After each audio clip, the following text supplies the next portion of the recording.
What's going Yes, on, Rooted in sir. Sports Tuesdays? What's up, man?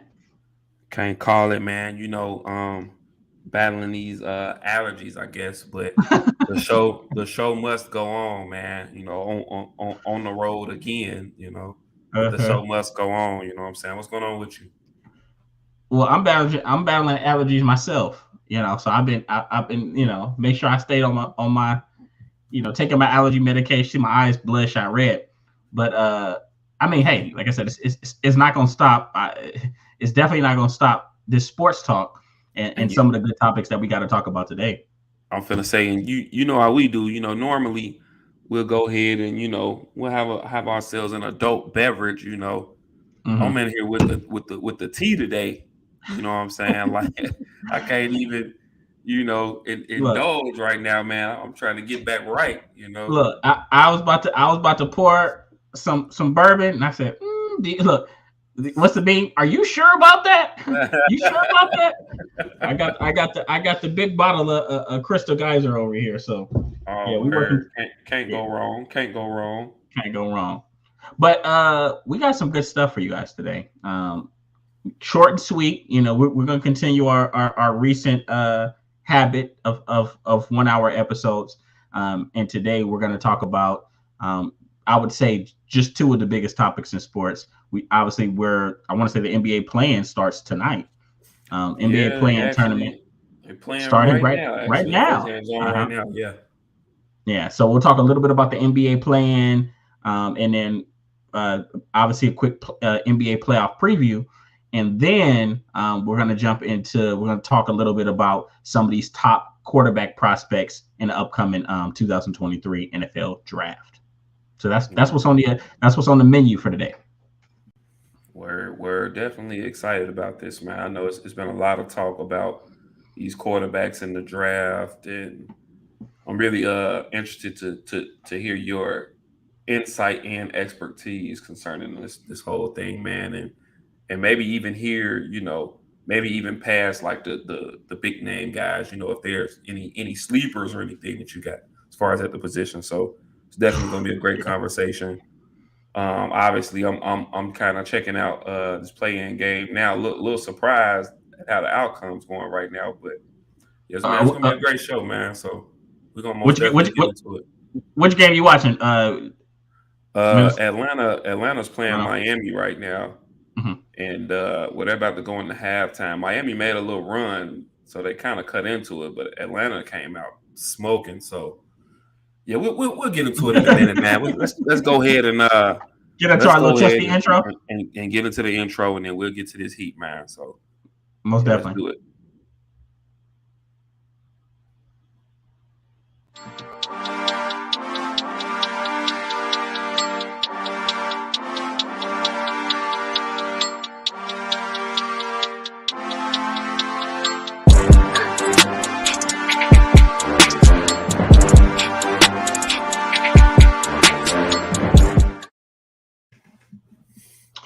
So you mentioned, obviously you're watching a little bit of the Miami Atlanta game. I guess kind of really just jumping into the action and looking at the NBA playing. We have so for the Eastern Conference we got Miami, Atlanta, and who's the other teams?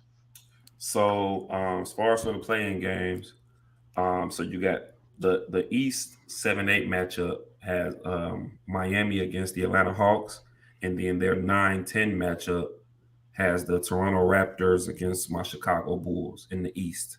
Then in the Oh man, West, see, you yeah, got skin in the game. right. And then in the West, in the West, you got the The Lakers. Lakers and Minnesota in the 7-8 Mhm. game, and then you got New Orleans and OKC in the 9-10 game. Okay. Well, starting from the Eastern Conference, and obviously, if you want, you can even start from the game that is currently on with Miami and Atlanta. Talk to us about these matchups. Obviously, there are going to be teams that are favored, but why do you feel like each team has a chance to win these playing games, and maybe ultimately make a little bit of noise in the actual playoffs? Well, okay, so with the game that's on right now, you got Miami and Atlanta, and I'm a little surprised at how it's going right now because I thought Miami would win this game. However, they just got to halftime. Atlanta's up 15 at halftime. Mhm. But just just looking at both teams, um, the reason I thought Miami could win this game is experience. Not that Atlanta's an inexperienced team, but we're looking at a team that is a couple years removed from a finals appearance, and they pretty much got that same core group of guys. You know what I'm saying?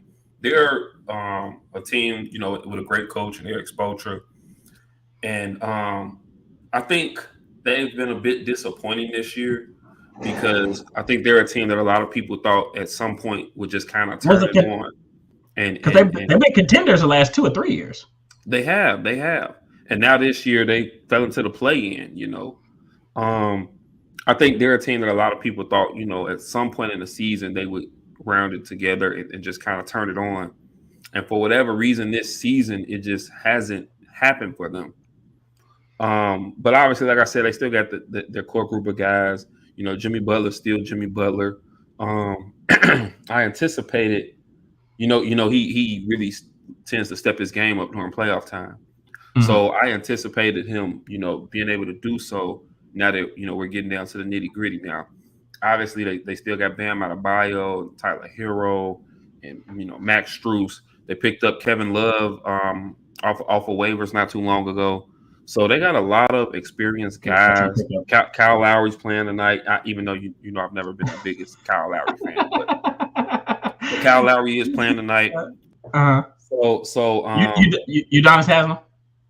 I mean, this is his last. This is his last. He's finally going to retire after this season, and I mean, he probably won't touch the floor in this game. But I just thought, with their experience, I thought they would definitely come out and put forth a much better effort than they're putting up now. As far as Atlanta goes, they're another dangerous team. They're another team who just a couple years ago, they were in the Eastern Conference Finals. Like, people forget that. They were in the Eastern Conference Finals the year Milwaukee won the Milwaukee championship. won. Yeah. Yeah. I think one of the trades that we talked about before seasons, or one of the big acquisitions we talked about before the season, was DeJounte Murray going to Atlanta. So I think that anytime you have two playmakers like that like they have, the other one being Trae Young, of course. I think anytime you got two playmakers like that, two guys who at any moment can go off for 40. We've seen Trae Young go for 50 before. We've seen him get hot. You stand a chance in the game. What I'm seeing in this game is that they thus far Atlanta looks like the younger, more energized, more energetic, harder playing team right now. And it's one thing, when youthful exuberance just shows, but it's another thing when you're just not necessarily playing with effort. And that's not something that we normally see from Miami, but thus far it's like the effort just hasn't been matched yet. And then also, and one of the things about Atlanta that they can do, they're shooting the tail off the ball, and they got guys that can shoot. Obviously, we know Trae Young can shoot.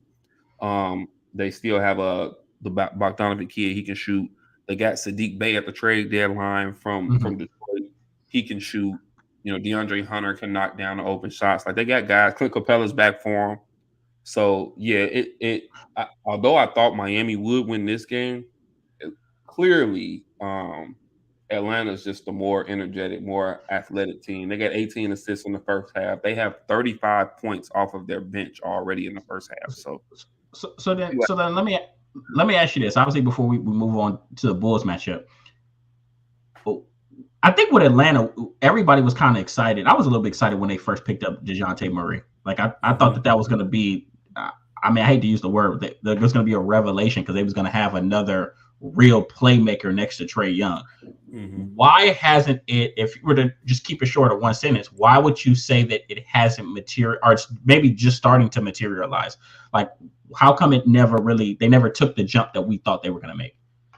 Well, I'll charge it, a little bit to, some injuries here and there.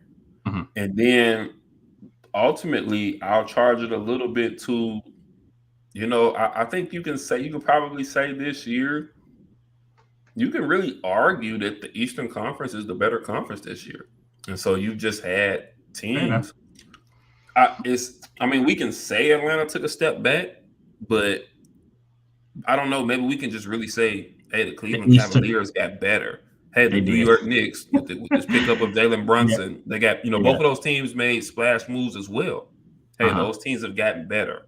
Obviously, Milwaukee, Boston, Philly, they were going to be the cream of the crop. Right. Man, You put it like Brooklyn that. up until the trade deadline. I mean, they did have a two-headed monster, so they were still able to fight their way and stay out of the play-in. But I mean, you got teams that just got better. So the Eastern Conference just caught up to them, is what you were saying. Yeah. And not that they just fell off, but I mean, everybody made moves, and thus far, it seems like the moves, and I'm specifically with Cleveland and with the Knicks, it just seems like their moves just kind of paid off, and we've seen both of those teams during the season go on, fairly solid winning streaks. And Oh yeah, I mean, especially Cleveland they early just on. got better. Yeah, they just got better. So this Bulls matchup, talk to me. Well, all right. Did you hear the sigh? Man. Oh, my Bulls. So one of the reasons I'm really skeptical about this game is because Toronto, not that they're a big team, but they have so many bodies in that are like kind of the same in that same range from like 6'5" to Right. 6'8", 6'9". They got so many bodies that are all interchangeable that they can throw at you. Right. Obviously we know about Siakam, who's their leading scorer. They got the Scotty Barnes, Chris Boucher, OG Anunoby, the shooter, Gary Trent Jr. Like, they got all these guys who they can intertwine, and I haven't even mentioned Fred Van Vliet yet. They got all these guys who they can just kind of, intertwine like that, and they always give the Bulls problems because they have these guys that they can do that with. So I don't know, man. And this game will be played in Toronto because the Bulls were the 10th seed. So that's one of the things that really scares me about this game. For the Bulls, though, if they're going to come out with a W in this game, I think that they're going to need a huge game from one of or both of their two stars, and that would be DeMar DeRozan or Zach LaVine, who Zach LaVine post All-Star break has been playing very well. And then two, I'm gonna throw another name out there. They're gonna have to try to find a way to get Nikola Vucevic involved early and get him active and into the game, and they're gonna have to rebound.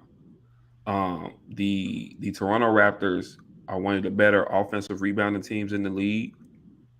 Like I said, they got a lot of those young, Precious Achiuwa, another one of those young, athletic 6'8", 6'9" guys that they can just throw at you in the rotation. Yeah, and they're just all over the floor. So yeah, I really think for the Bulls to come out with a win in this game, either or both of DeRozan or LaVine really have to play big, and then I think they need to find a way to get Vucevic involved early. Okay, so then switching over to the West, and I'm going to have a question at the end for all the teams, but switching over to the Western Conference, obviously we have the Lakers and Minnesota, which I think everybody is. A lot of people have easily have the Lakers favorite since they've been playing some of their best ball down the stretch. But talk to me a little bit about that matchup. I'll be honest. I'll say this before you go. Only thing I'm worried about is how do they come out of that game with a healthy Anthony Davis, because he's going to have to bang a little because they do have bigs. That's my biggest worry. But outside of that, you can tell me what you think. So in this Lakers Timberwolves matchup. Well, okay, so little known fact. The Lakers, and mind you, LeBron had missed a lot of these games because I think he's only Right. played the last 8 or 9 games of the season. Mhm.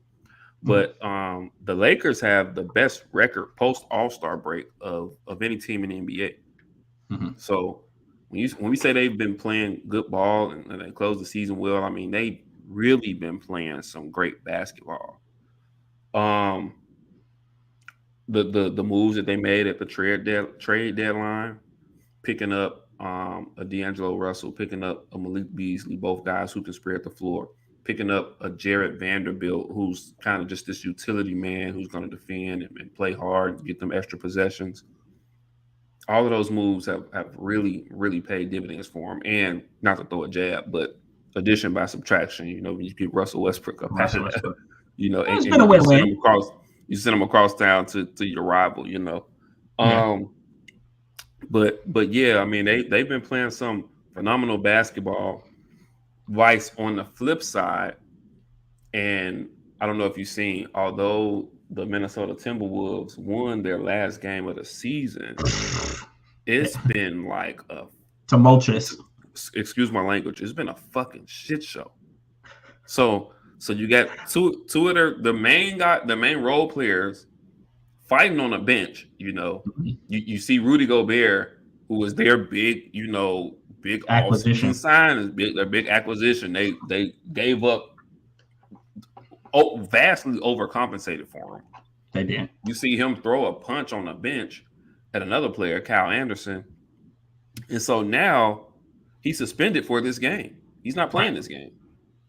Then you also look at their other guy, Jaden McDaniels. He's mad. He's walking out, before halftime or something. He going to the locker room, punches a wall. He's Breaks their broken hand. his hand. Now he possibly done, if by somehow they do win, he's possibly done for the season. Right. So I mean, right before your eyes, you've seen this young team, this team who for the past few years we've questioned their maturity anyway. And now you've seen this team just kind of implode. And so looking at this matchup, although I probably would have picked the Lakers to win anyway, I think You that think it's gonna get now ugly. it's almost a foregone conclusion. The Lakers should win, and I'm a on top of that, right? Mhm. With Gobert being out, with Jaden McDaniels being out, I expect, and this should happen, Anthony Davis should have a field day. Nothing Yeah. short of 30, 35, and 15. Nothing short of it.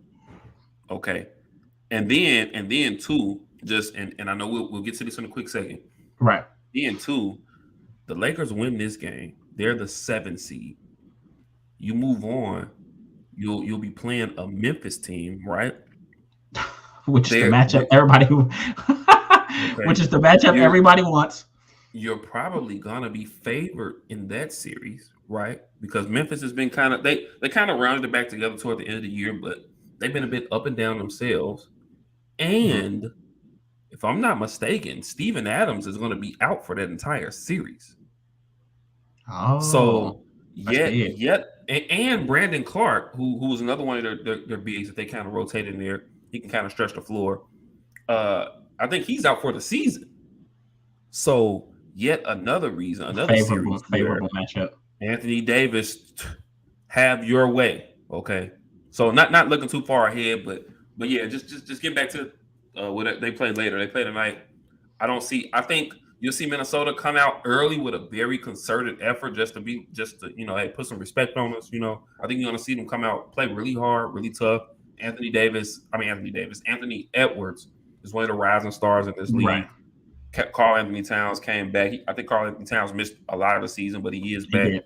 Yeah. He can always, we've seen him go off for 50. We've seen him hit 10, 11 threes in the game before. So, Mhm. I mean, anything can happen. They're going to give a really concerted effort, but as the game goes on later into the second half, you'll see the Lakers kind of take over and impose their will. The Lakers should win that. And then Pelicans. Go ahead. And then New Orleans and OKC. You know what? It's probably if you're not like a huge basketball fan, you probably would just kind of wave your hand at this game. But I'm really excited to see this game. New Orleans. Is it because of the youth aspect of just these two young teams, young stars? Yep, absolutely. Yeah. There's that youth element to it, right? And then also New Orleans is a team who I think coming into the season, everybody had such really high hopes for them, and me as well. But they shout out to Bo as always. But you've seen.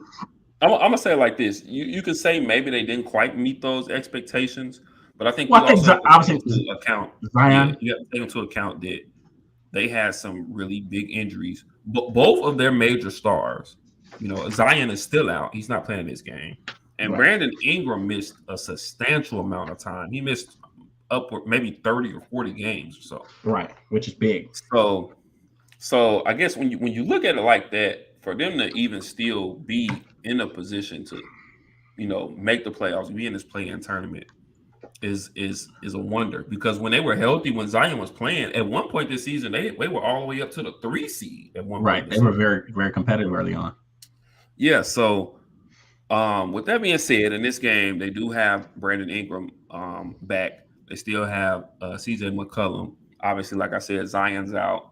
Another key player for them, Jose Alvarado, he's going to miss this game. So it's going to be a tough hill to climb. On the flip side, OKC has yet another rising star in SGA, Shai Gilgeous-Alexander. And let me say this about SGA, man.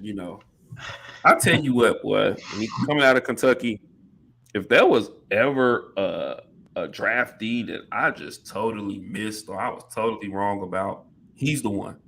Like, and I think a lot of people have to say this, I did not see this coming out of him. Like, talk about a career year. I think SGA has legitimately put himself in that conversation as far as point guards or best point guards around the league. Like I think he's definitely put himself in that argument. He averaged over, I want to say 30, 31 a game. Yeah, he did. Yeah, he did. I mean, you talk about a team who is really, I'm gonna say devoid. You could kind of say devoid of talent, devoid of big names. Their high end draft pick, Chet Holmgren, he's out. Their rookie, Chet Holmgren, he's out before the season even starts. He breaks his foot. Right.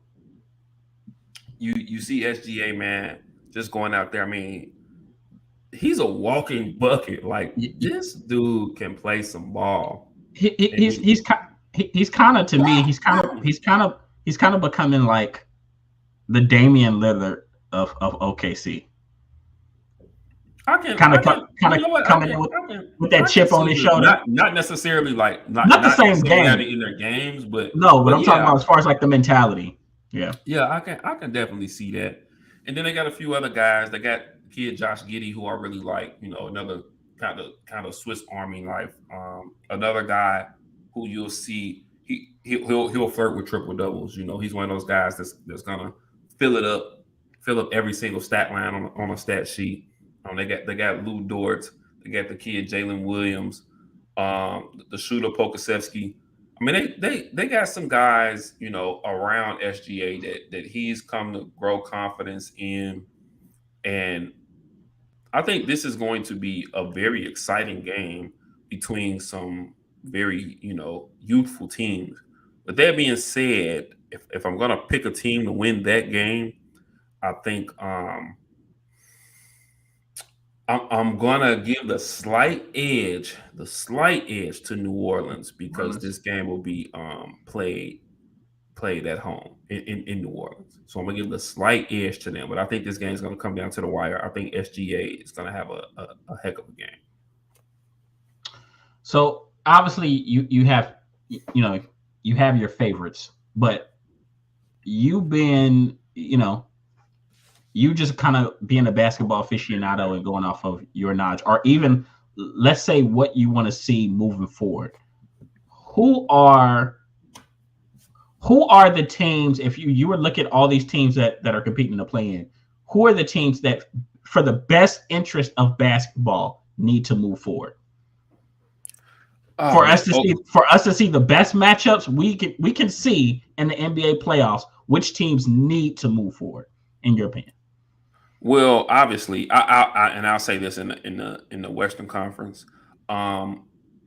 Obviously, they need the Lakers in the playoffs. Right. Obviously, that's just best case scenario. Anytime you can get, you got LeBron in the playoffs and you can show him on prime time as much as possible. Obviously, you need the Lakers in and the Lakers organization. You need them in the playoffs.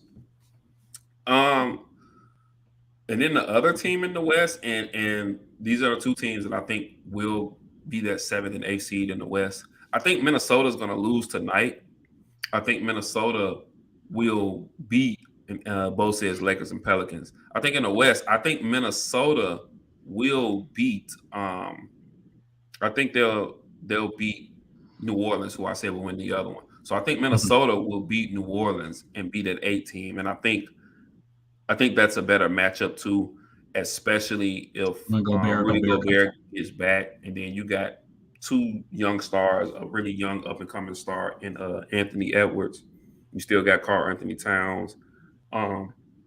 If they're all out there, if they're healthy, if they can get it together as far as their camaraderie, they can put up some points and they can be scary for a Denver team who didn't quite close the season as well as I think they would have liked.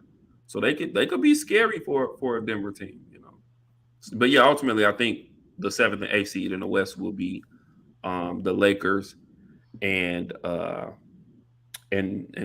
Minnesota Timberwolves. And then in the Eastern Conference, I mean, well, Miami's making a game of it now. It's a 7-point game.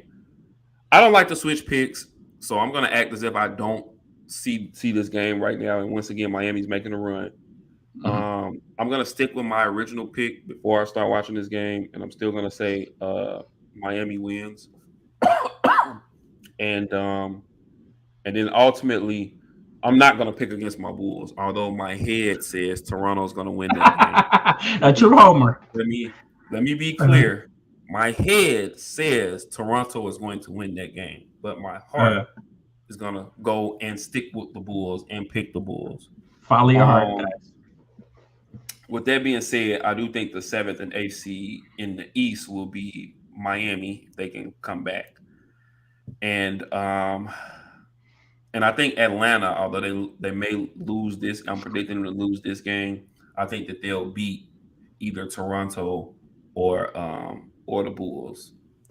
I think that Atlanta will win and be the 8th seed, which means you'll see Miami playing Boston, and that was a 7-game series last year, and then you'll see Atlanta playing Milwaukee. Okay. With that said, really quick, I want you to rattle off a few series that you want to see so bad in this upcoming NBA playoffs. Obviously, we keep talking about the Lakers and if they see Memphis, in the NBA's new villain, Dylan Brooks. Right. With the perm. Right. Did you see him last night? This dude. He's a Disney. He's a whole Disney villain. But just give us a rattle off just a few series, a few games, matchups that you want to see. Okay, so I'll tell you, must see basketball will be, and I think that's the 4-5 matchup in the West. No, the 3-6 matchup in the West. Sacramento and Golden State. That is going to be must-see basketball. Sacramento can get up and down. They can score with the best of them. However, defensively, I mean, they leave a lot to be desired. And with Golden State, we know who they are. They just hung 157 points on the last night of the regular season on Portland. I mean, we know they can get the shooting. We know they can get it going. We know that they can score I believe, from what I hear, Andrew Wiggins is supposed to come back for the playoffs. We'll see if that happens. But that series is going to be must-see basketball. Another series that I'm interested in the West, the 4-5 matchup is actually Phoenix and Cleveland. I mean Cleveland, Phoenix, Cleveland, Phoenix and the LA Clippers. Oh my God, what's going on with me? Phoenix and the LA Clippers. That's going to be a very interesting matchup. That's going to be a really good game. Yeah. I'm interested to see how the Clippers can come out and play without Paul George, because I think as of right now, at least the first few games of that series, Paul George will be out, if not the entire series. So that's a big loss for them. The dynamic of Kevin Durant against Russell Westbrook for an entire 7-game series, like that alone is going to that's to drive it up, bro. That's going to be really entertaining. And then just to throw an Eastern Conference matchup out there at you, a 4-5 matchup with the Cleveland Cavaliers and the New York Knicks. Both teams ended the season very well. Both teams, and I talked about both teams made some splash moves in the offseason. Cleveland picking up Donovan Mitchell. The Knicks picking up Jalen Brunson, who you can argue might be, their best player on their team.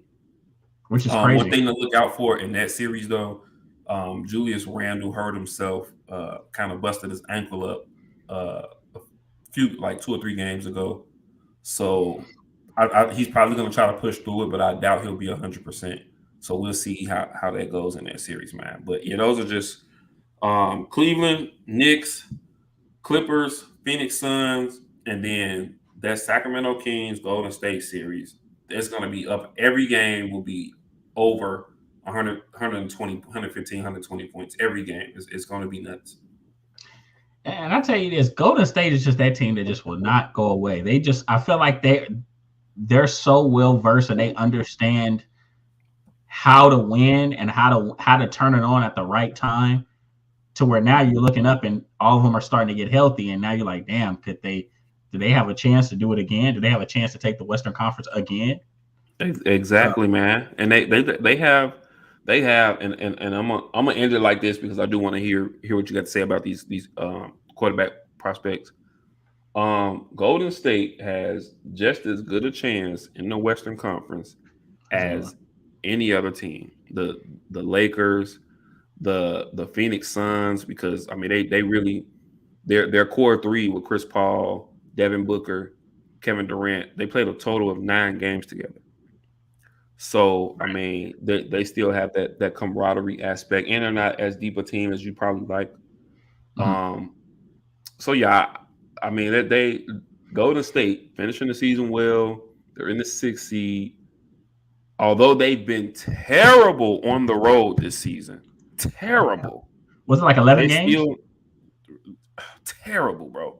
But they still have that championship pedigree. They're still the defending champions. And there's not a place or an arena in the NBA that they're not scared to go into and feel like they can win a game. But yeah. And it's all hands on deck. It's all hands on deck now for them. Yeah. And then if Wiggins gets back, it's all hands on deck, man. But yeah, man, that's basically our take on the play-in games. And obviously, as these NBA playoffs are starting, you're gonna get and hear a lot more about it from us. Next week, we're gonna really get kind of deep into the playoffs, as every series should have at least had a game or 2 out of the way. So we're really gonna get really deep into the playoffs. Even looking now, Miami, it's a 5-point game now. It was 1 point. Atlanta was up 20 points. Yeah, so even this is going to probably end, crazy. But yeah, you'll get a lot more from us about the NBA and the playoffs. But we just want to switch gears here. And today, and as we said, leading up to the draft, we're going to really kind of divulge and get into a lot of topics and a lot of these players and prospects in the NFL draft, which is later April. It's later this month, right? April 27th? April 27th, yeah. April 27th.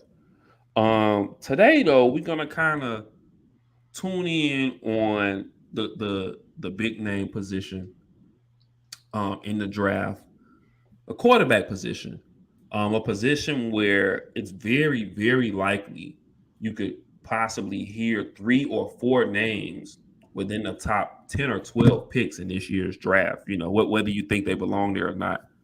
Mhm. Um, Obviously, we know some of the big name guys. You got your Bryce Young, your C.J. Stroud, Anthony Richardson, Will Levis. We know some of these names. Um, as you and I have kind of said before, I think that we both think that Bryce Young is probably the best quarterback prospect in this draft. And Yeah. we agree on that, correct? Oh yeah, 100%. So we've also heard that now with the Carolina Panthers having the number one pick, Coach Frank Wright seems to have become enamored with CJ Stroud, and he may possibly go number one. I guess my first question I want to ask you is, in your opinion, other than I guess obviously the size difference, what makes Bryce Young the better QB prospect in your opinion than and I'm just going to compare him to CJ Stroud for right now. What makes him the better quarterback prospect in your opinion? I think the biggest thing for Bryce Young is, he took over the helm at Alabama. Obviously, after we seen Mac Jones, after we seen Tua Tagovailoa, we Mm-hmm. seen those guys obviously play at a high level, but these guys were surrounded Both by first rounders absolute themselves. exactly, but these guys were surrounded by absolute studs. And I think the biggest thing you've seen More from first Bryce Young, rounders receivers. I mean, Jesus Christ, right? Um, So you're looking at, and I think you look at last year specifically. I think it showed you how great Bryce Young really is, because for the first time in a long time, this wasn't a overtly intimidating Alabama team. They didn't have a great offensive line. Even though we like Jamari Gibbs wasn't Running back. yeah, he wasn't the best running back in the nation. He was just more of a weapon out the backfield, and he was a slasher. He can do some things, but he wasn't a guy that you were gonna lean on and just mow a team down. Right. And in receivers wise, I mean, Jameson Williams was drafted last year to Detroit, so he was your guy. You know, so they really didn't have very many notable receivers, and for the first time in a while, minus Will Anderson and Brian Branch, who might actually go in the first round of this draft, they didn't have a great overpowering defense. So when you're watching some of these games, Bryce Young is willing Alabama to some of these wins. Mainly, which I'm going to bring up, I think the Texas game was vintage Bryce Young. It showed you everything he's capable of as a leader. Probably, would you say that was probably his best game this past season? Here's the funny part. Considering the opponent and the circumstances and how Texas was coming. Well, yeah, it wasn't his best statistical game, but if we're trying to evaluate him from a professional standpoint, that's the game that scouts look at like, oh, okay, that's what we're getting. That's when all the chips are down, when you get punched in the mouth, when a team is knocking you around, and he's a smaller guy. Texas had a very, very big front seven. So, this guy's getting smacked around. He getting suplex all game. I know they had the questionable reverse safety and things of that nature. But towards the end of the game, first of all, you started to see him start to understand some of the things that they were throwing at him schematically.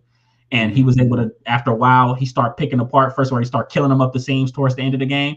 And, he had that last run for a first down that really should have been a sack. Yeah, you're right. And when I watched that, I said, okay, Bryce Young he's like that. Like, he is going to go to a team, and he is, and I could say this because I love CJ Stroud as well, but Bryce Young is, I think in this quarterback draft, he is the one true alpha that's going to walk into a NFL locker room day one and command respect. And from all reports and everything I've read, that's important. Everything I've read about Bryce Young, that team really, those guys really rally around. He's a real true, like, thoroughbred, in his sleep leader. He can do it. That's just who he is. So I think that's the biggest separator between him and CJ Stroud. And I love CJ Stroud. So, and I'm gonna ask you about CJ Stroud in a second. I know you're big on player comparisons. If you had a player comparison for Bryce Young, for people who may or may not have seen him a lot, if you was to throw a comparison out there for him, who do you think it would be?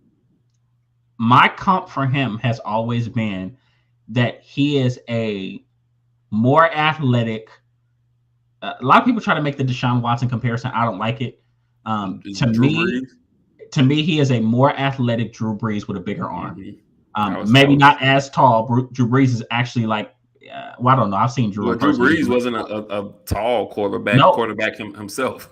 So. Exactly. He wasn't. And obviously, Drew. Now, one thing I will say is Drew is naturally a little bit more thicker. He's a little bit more thicker naturally than what Bryce Young is. But as far as like demeanor, accuracy, I would say anticipation, touch on throws. Because one thing you know about Drew Brees, he never had a big arm, so he had to really kind of lean on his anticipation. Bryce Young can do some of those same things. So that has always been my comp for him, a more athletic Drew Brees with a bigger arm. Yeah, I think we're on the same page there. I was thinking kind of a Drew Brees as well. CJ Stroud.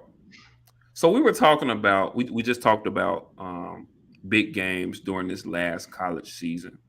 Yeah. And I think CJ Stroud throughout the season, throughout the season, was kind of one of those guys where it was like, okay, like we think he's this or we think he's that, but we're not quite sure.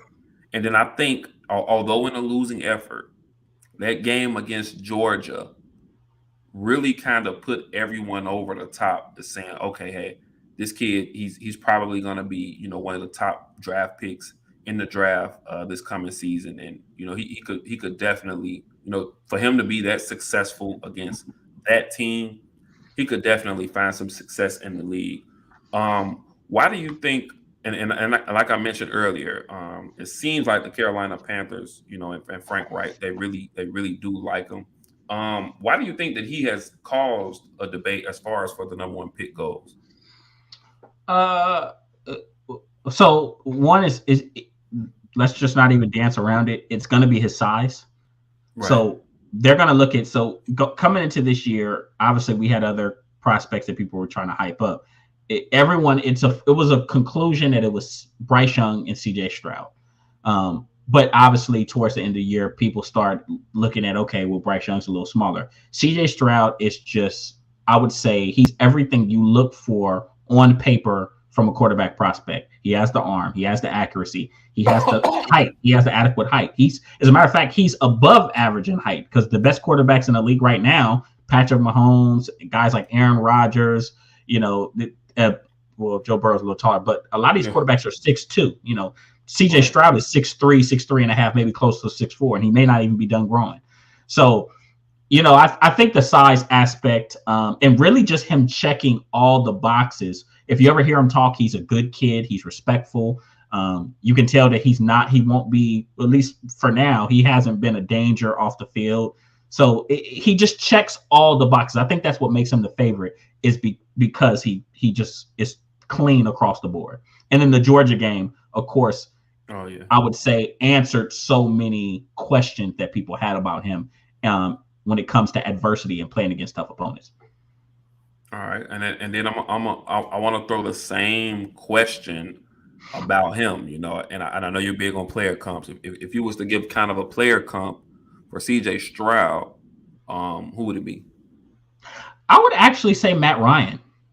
You look at Matt Ryan and some of the things that he was doing early on.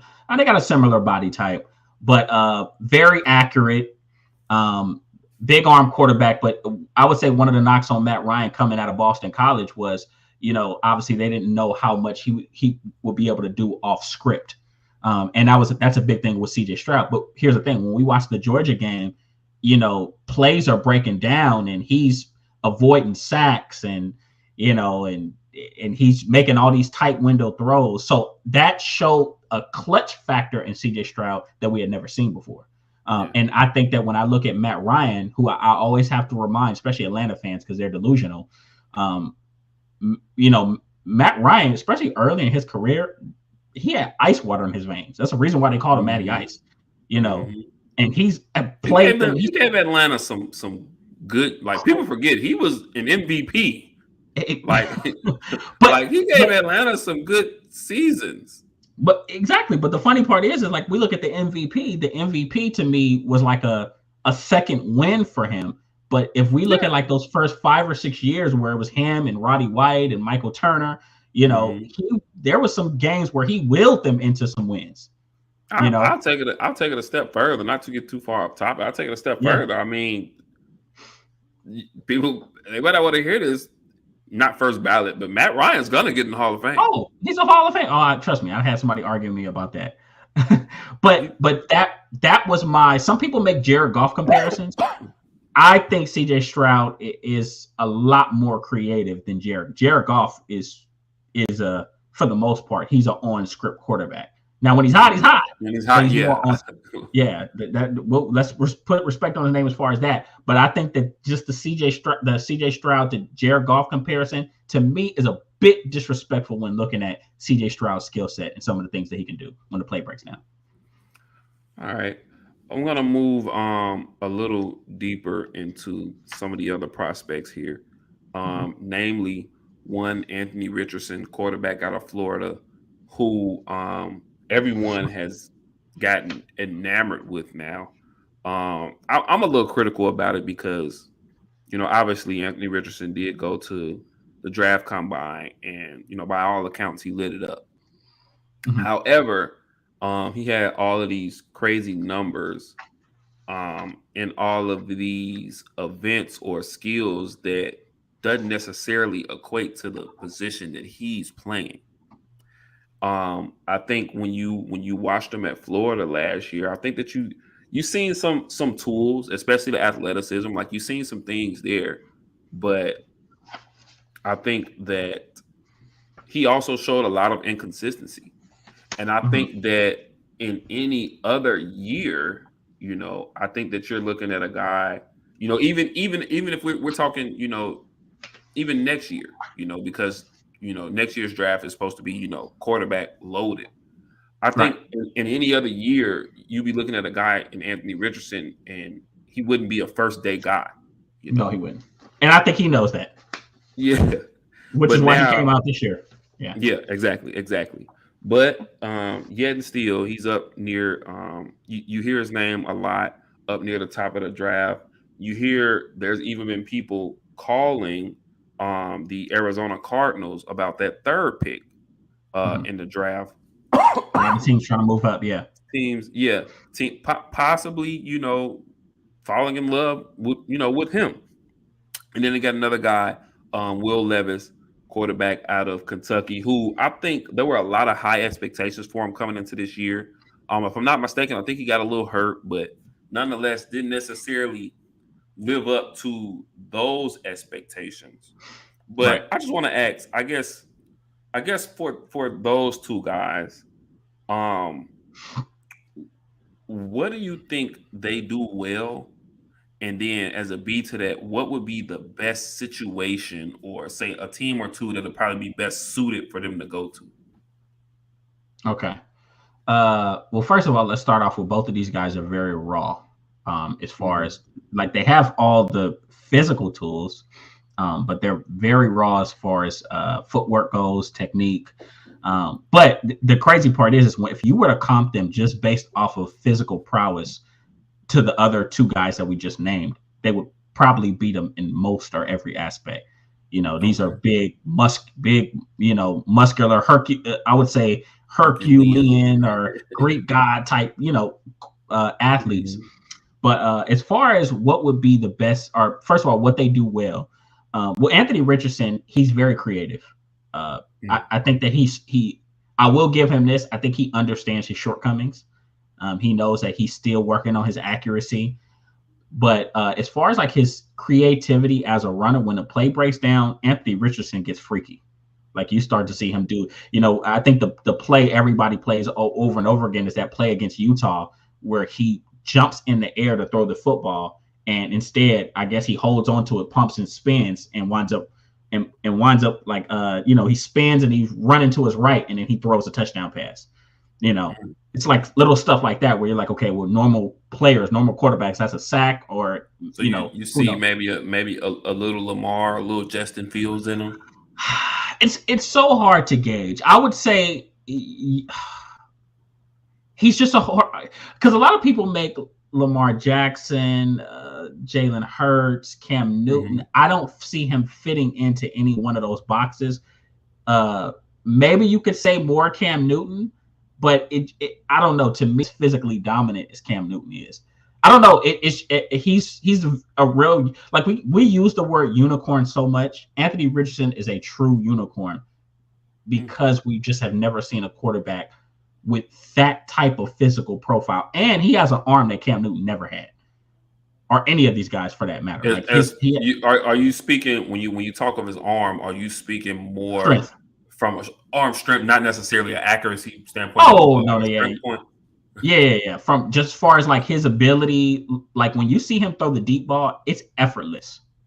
Like he's not putting any type of energy into it. He's throwing 65, 70 yards with pure ease.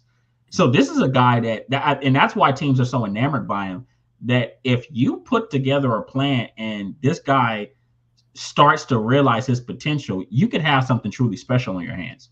So I think for him, it's the creativity and really just, I mean, I would say just the ability to do everything physically that the position could ask for you. For him, it's everything's upstairs. Those are the question marks that you have for Anthony Richardson. And he's young. He's 20, 21 years old. So he has some time. Ideal fits for him. I will always say it, it's going to be Indy. And it's because of Steichen, who just came from Philly, and that system he ran with Jalen Hurts. I love Jalen Hurts, but the jump that he made, it's you have to attribute so much of it. Obviously, he put in some work, but a lot of it you got to look at Steichen like, man, he really was able to simplify and build this system around what Jalen Hurts does well. And they got him a true number one, amongst other things, right? Right. Right. So that was what I look at as far as Anthony Richardson. Will Levis, actually, I was just talking about arm. Will Levis has the livest arm in this draft of any quarterback. His release is crazy. I don't know if anybody's got a chance to, even if you don't watch his tape, if you watch some videos of him training, like he has a lightning fast, quick release. And he says he believes he can throw 80 yards. Like that's how confident he is in this. So he has that elite, maybe not the accuracy to go along with it, but we talk about like Patrick Mahomes, Josh Allen, guys with big arms. Will Levis definitely has that. Okay. And as far as like his short to intermediate throws, I would say that is like his bread and butter for now. But I would say the issue with Will Levis is that he's raw, but he's an older prospect, which usually really? How old is he? Will Levis is 24. Oh, I did not know that. Okay. So those are exactly. So those are the question marks you get with Will Levis. Is that everyone says, oh, we played a Kentucky pro style system. True. But how are you still this unrefined? He has footwork issues, but how is he still this unrefined as a 24-year-old kid? You want somebody that's plug and play. I would say my comparison for him has been Mitch Trubisky. A lot of people try to say Josh Allen. I don't see Josh Allen. But look, and this is not me shitting on Mitch, because you guys, Mitchell Trubisky coming out of North Carolina, people were high on him. I was reading his scouting report earlier from the NFL Combine when he came out, and people forget scouts were really in love with Mitchell Trubisky. But what was something similar that they said about him that they're saying about Will Levis? He has footwork issues. Sometimes his technique and his footwork can get a little, they praise him because they played in a pro style system, but there was some inconsistency with the footwork. And then obviously Mitchell Trubisky had a little bit more talent around him. I mean, he got the Bears to, give up all of this compensation to move up one spot to take him, and he would have probably been there anyway. Right. But Another story for another day. Okay, couple more things to throw at you. Mhm. Um, Oh, name and that real we quick, go ahead. ideal fit for Will Levis, Tennessee. Tennessee, he sits a Mhm. year. He works on this. He works on his technique. Probably more of a run-based scheme, so it protects him. You don't make him the feature guy, but he's a guy that I could see going to Tennessee, sitting behind Ryan Tannehill for 1 year and being ready to be an adequate starter in the NFL. Mhm. And that'll be interesting because um, that would kind of spell the end for a project that they took a chance on last year in Malik Willis. But Told we y'all. we, we we we we hear things have been that bad for him anyway. Another story for another day. Couple more things. So another name that we haven't mentioned yet. I think if not for injury, we hear his name toward the top of this draft as well, and that's Herndon Hooker, Mhm. quarterback out of Tennessee. Do you think that he's being overlooked as far as in this draft and as quarterbacks go as a whole? And can you see a lane for him where he can go into the draft and be successful? Because I think up until his injury, I mean, I think people were high on him. I think he people were still talking about him as far as the Heisman race, like Heisman. Yeah. up He was a up high, he was a high, until he was a favorite at one point. yes, and he was having a heck of a season. I know he's a little bit of an older quarterback. I believe he's 24 or 25 He's himself. 25, yeah. But do you think that people are or analysts are overlooking him in this draft due to that injury? And is there a lane where you can see him getting to the NFL and surprising some people and being successful? Uh, yeah. So I'll say this. I don't. Funny enough, because usually I think we get this with quarterback prospects like him, um, that there is an aspect where he's getting overlooked. But I think this year, based off of what I've seen and what I've heard, teams are actually in love with Hendon Hooker. But the injury is just the biggest thing that naturally an ACL is going to drop you, right? Right. That's just, we can't get around that. So that is going to be the big question mark, and the big question mark for a lot of teams is how is he going to recover from the ACL. But as far as like what he's put on tape, I mean, it doesn't really leave much to be desired. A lot of people will kind of get on Tennessee's scheme because it is more of a spread base. It's not really a pro style type of system. So Okay. that would be one of the knocks on Hendon Hooker, and then obviously because he's older. But in comparison to Will Levis, you're not getting a lot of the refinement question marks that you have with Will Levis. Hendon Hooker is a guy that's honestly, if he's healthy, he's easily QB3. He can come into Okay. your system day one as long as you implement some of the things that he does well. I mean, he has a very high football IQ. He's a starter. He's a year one starter type of quarterback. And since he's older, he gets it. I'm So not he's sure. Do you are you privy as to where he's at in his recovery? Like, is he a guy who I'm not sure if would he even be ready for training camp or for week one? Because I think he's gonna. That's nothing too. I think he would miss some time leading into the season. I think he's a PUP candidate. But Okay. but I think he's easily a PUP candidate, and he's a guy that you could see possibly come along and maybe start by mid-season. Um, Mhm. depending on who takes him. I think whoever drafts Hendon Hooker, who by the way I think has a very real chance of getting taken the back end of the first round. Okay. I don't think any of those teams will be depending In a on getting position him where they this year. need him to. Yeah. This Okay. year. I've seen a lot of mocks of him going to Minnesota, which I would love. Okay. Minnesota is not re-upping on Kirk Cousins' contract. Remember, Kirk Cousins is 35 years old now. Right. So, as a matter of fact, came out in the same draft. He came out in the same draft, if I'm not mistaken, as uh, Ryan Tannehill. They Okay. all came out in that same draft. So they're older. These guys are, it's their time. So Hendon Hooker could be in a similar situation as Will Levis, where he just sits 1 year, gets himself together, for him, just more so health, and then be ready to start for a better football team in year two. And I made a comparison. A lot of people, a lot of people have their thoughts on who they think Hendon Hooker is. Um, to me, I look at his game, and to me, he is so eerily similar to this version of Geno Smith. And I don't know if people realize it, but Geno Smith was probably the best deep ball thrower in the National Football League last year, and that's over Patrick Mahomes. And that's Like he was in. That's a big statement now. No. It statistically proven. He was last year. He was in the absolute 99th percentile as a deep ball thrower. So he the cream of the crop in NFL. And when you look at Hendon Hooker, that is one of the best things he does well. You know, we're looking at Jalen Hyatt, who's coming out in this draft. A big reason why Jalen Hyatt was able to be successful was because Hendon Hooker was able to hang it out there and kind of put the ball on spot to where he can get only places where only he can get to it, or, you know, just kind of lead him so he can get a touchdown. Damn it, that's good, man. That's good.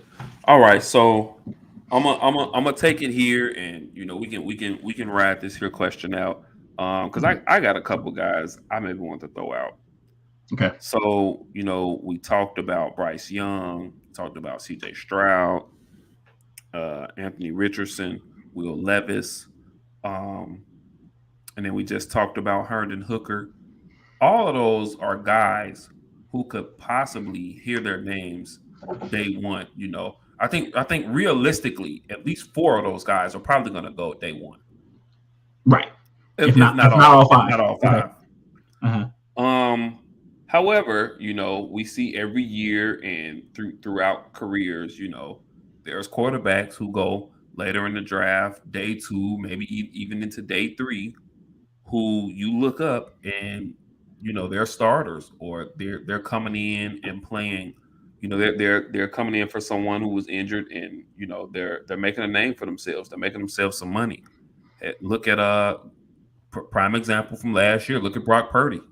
You know, right? Last pick in the draft, and now you know has just as good a chance as anybody once he's healthy to have that job. You know.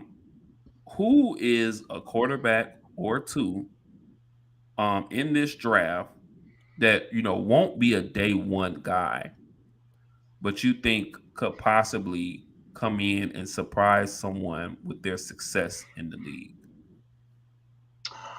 Okay, I'm going to tell you a guy who I've actually and he didn't get the buzz that I thought he was going to get. But if you were to look at mock drafts a year ago today, some people had him mocked as being a first round guy. But Jaren Hall from BYU, who took over after what's his name? Who went to the Jets after he got drafted. Zach Wilson. Yeah. Zach Wilson. Yes. And so Jaren Hall who's about to be pretty irrelevant pretty soon. It shows you I forgot his name, right? Jaren Hall just kind of picked up where he left off in that system. But I think the difference is first of all, Jaren Hall is an older prospect. He's 25. Jaren Hall? Jaren Hall. Okay. Yeah, he's an older prospect.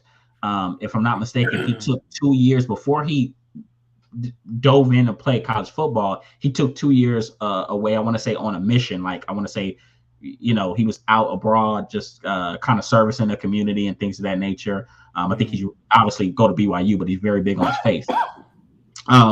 But one thing I think you'll get from Jaren Hall is when you watch him speak, he is a man's man. I'm over here talking about him being 25. You know, this is a guy that is married with kids already, right? Kind of similar to Desmond Ridder, where he's a man. Okay. He's not a little boy coming to the NFL and, you know, behavioral issues and things of that nature. So he was just I would say, in comparison to Zach Wilson, he was just such a change of pace for BYU because, you know, just the difference in maturity. Not that I think Zach Wilson was terrible, but I think that you look at Jaren Hall and it's just a different feel. But the knock on him, I think, coming into the draft is his obviously people are looking at the system and how Zach Wilson translated to the NFL. That's going to be a big knock. And then 2 is his arm strength. He doesn't have the greatest arm strength. I think he, you know, I want to say just super weak, but I kind of talked about Drew Brees earlier. I think he's kind of fits in that box where he just really doesn't have a strong arm. He's going to have to win with anticipation. But he is a pretty adequate athlete. You see him take off running and do some things as a runner. But he's a guy that I think that if he goes to the right situation and he gets an opportunity to compete, he could be a Brock Purdy-esque type of surprise starter, or dare I say it, Dak Prescott, just a guy who nobody ever expected to make that type of leap do it if he's in a good system with some talent around him. So Jaren Hall's one. And I'm gonna say what's his name? Dorian Thompson from UCLA. UCLA. That's one of the guys I was actually gonna bring up myself. Yeah, no, I think you look at him and he's what 3-4 year starter. He has a lot of experience. And UCLA was one of the best teams in the nation with him under the helm. Mm-hmm. So I think maybe he's just not the most exciting. And obviously he is very athletic, but he's not the most exciting prospect with some of the things that we've seen from him as a thrower. But I think he easily fits into the same boxes we're talking about Dak Prescott. Just a guy that, okay, well, he can pretty much do all the basics, but there's nothing that really wows you about his game. So I think that's what is going to make him fall. But as far as like the experience and the level that we've seen him play at, I don't see any reason why he can't be in a position where he could surprise a team and they could be like, oh, wow, this guy could actually start for us. It's crazy. The two names I was going to say, he was one at UCLA, and then they both, Pac-12 teams. Another guy I was going to say was Tanner McKee from Stanford. Tanner McKee, yeah. Another, I think he's about 6'6" or so himself. Just another big, huge quarterback. Had a pretty solid season. Another, as you like to say, got a big arm. Another guy with a big arm, not necessarily as accurate as you like, but another guy with a big arm. Those are the two guys that I was going to say look out for as far as at the end of the draft. And then this is absolute last thing, and then we can get up out of here. So as far as college football heads, two of the bigger name quarterbacks for two of the final two teams left last year. For Georgia, you had Stetson Bennett. TCU, you had Max Duggan. Can you see either of these guys really finding some success in the league? What would it take? Because I think both, like I look at both of them, I kind of put them in the same mold. They're both guys, they both remind me of like that tough high school quarterback. Like, not extremely talented, but got a lot of, and the word we like to use, they just got a lot of moxie. Right. It just got something about them. In Stetson Bennett's case, I don't want to say he's Tebow-esque, but especially in Stetson Bennett's case, he's a kid who throughout his entire career, he just finds a way to win. Right. Nothing spectacular. When you look at him as a quarterback, there's nothing spectacular about his game. I think he did have a really, really good senior year last year. I think he could have been I think he was a Heisman candidate. Yeah, he was. He was a Heisman candidate. Okay, I thought he did get invited. Had a wonderful senior year at some point. Yeah. Yeah, and he's just a guy who knows how to win games. But just for two of the bigger names that college football fans might have seen, can you see any out? Do you think they'll be drafted? A and B, can you see any outlet where they can be successful? Yeah. Oh, but I'll say this: both will be drafted, and both have a place in the league. Max Duggan, I think, is just a very big, high character guy. He's going to be, I don't want to say godsend, but he's going to be a benefit to somebody's quarterback room. I see Max Duggan as a very efficient, a career backup, just a strong, high character guy. Because here's the thing: when you look at Max Duggan, his game is all about toughness. He's not a great thrower of the football. by any means, you know. But as a runner, you see him do some things where you're Yeah. like, okay, so Run some guys over. right. So to me, he's kind of like even though he's better of an athlete, I look at him more as like a Matt Flynn type of guy that Okay. you bring into your system. He's just there for years, but you love him. He's great for your environment. He's great for your quarterback room. He's going to hold the clipboard. He's going to do whatever it takes to make your team better. I think that's what Max Duggan is. Stetson Bennett is the wily older prospect that by every stretch of imagination has just somehow found success despite all the chips, everything being stacked against them. Now I'll say this: Stetson Bennett is a player that I like that I don't want to like, but I do like him because when you watch, man, I'm just telling you, and it's because first of all, when you actually watch, and I don't know if you guys got a chance to watch his pro day and even at the combine, Stetson Bennett can actually throw the football.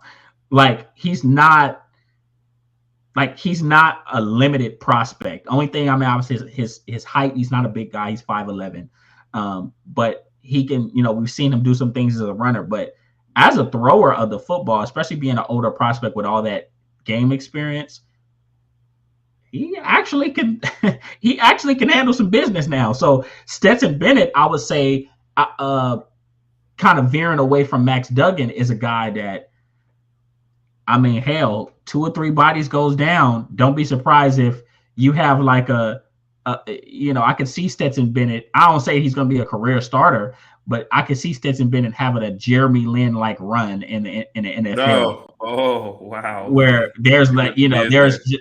yeah, I mean, yeah, I think that he has that type of capability, but both will be drafted. I think probably 6th or 7th round, bottom of the NFL draft, but they have a place in the league, in someone's quarterback room. Well, there it is, guys. A little breakdown of the 2023 quarterback prospects, and once again, it's quite a few names.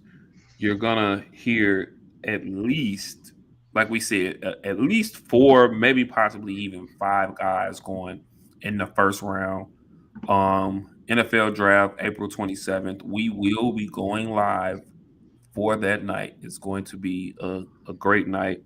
Gonna break down all the picks, probably get a few guests in here. So you'll definitely see us going for that night. And then, like I said, once again, we're gonna keep hitting you with a little bit more, get you all prepared for the draft. We're gonna continue to kind of break down the NBA playoffs as they're getting fired up. And yeah, man, we're gonna keep coming to y'all with this heat. So are we we doing it right? We making the switch? We will be, for just so people know, we will be switching days. We will not. We won't be on Tuesday. Uh-huh. I think did we say we're gonna try Thursday? Are we gonna try Thursday? We said Thursday was the benchmark. Yeah, we're gonna give Thursdays a try. Just to see how it works out for everybody. So definitely be on the lookout for that. Next week we will be on Thursday, same time. Look for us on Thursday night. Definitely. As always, like and subscribe to the YouTube page. It's just, Rooted in Sports. You'll see our wonderful emblem, just like you see to the right of the screen there. Also, you can give us a follow on Instagram. Once again, that's just simply at Rooted in Sports, spelled the same way you see scrolling across the bottom of the screen. You can give us each individually a follow. I am at iswan_0623. And then you got Tiberius, just like it's spelled, scrolling across the bottom of the screen. Tiberius 519. Also, we as always, we got Rooted in Sports community going across Twitter Spaces every Saturday, 12 p.m. Pacific time, 2 p.m. Central Standard Time. It's a great outlet. Come on there and get your debate on and be heard. It's a great outlet. Love all those guys. Mhm. Am I missing? Oh, obviously. Yeah. I know you got a new joint coming tomorrow. Oh yeah, Sports Exclusive, episode 12, The Wonderful World of Water Polo. Tap in. Episode 12, Sports Exclusive Podcast, The Wonderful World of Water Polo. And you gotta love Kenny, man, because when he say sports, he means sports. Okay, he gonna get you involved and get you knowledgeable about all the sports, man, and hopefully pique your interest into some of these, man. So Yeah, definitely your horizons. Definitely give it a listen. And then once again, that's gonna be dropping tomorrow. Tomorrow morning. It'll be dropping tomorrow morning. So y'all definitely go check that out. Like and subscribe. The Sports Exclusive Podcast. And that's every Wednesday. And, if somebody could be watching this on YouTube, they'd be like, tomorrow's Friday. No, every Wednesday morning, new episodes. Every Wednesday, and there it is, man. Did I forget anything? Nah, man, you hit it right on the head. That's pretty much it. There it is, man. Yeah. So if there's nothing else, much love, much appreciation to everyone that did tune in and that will tune in. Much love. God bless. We will catch y'all on Thursday. Next week. Thursday. All right. Much love, people. Catch y'all next week. See you soon.